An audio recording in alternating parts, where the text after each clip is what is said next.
Mapagpalang araw po. Alam niyo po ba kung anong simbahan ito? Ito ang San Vicente Ferrer Parish Church na patatagpuan sa Barangay Mamatid, Cabuyao, Laguna.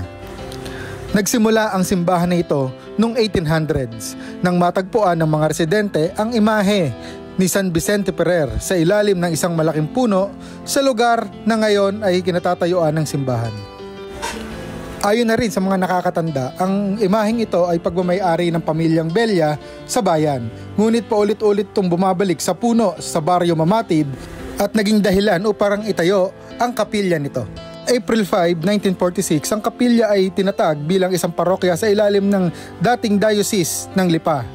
Ang debosyon kay San Vicente Ferrer ay lumago at kumalat sa mga karatig na bayan at lungsod, kung saan ang mga deboto ay aktibong nakikilahok sa taunang pista tuwing Abril 5. Noong Marso 2010, ang simbahan ay tinaas bilang isang shrine.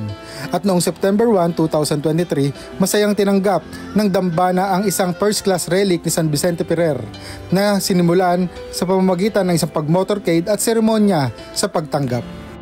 Muli, ito po ang dambana ni San Vicente Ferrer na matatagpuan sa Barangay Mamatid, City of Cabuyao. God bless po!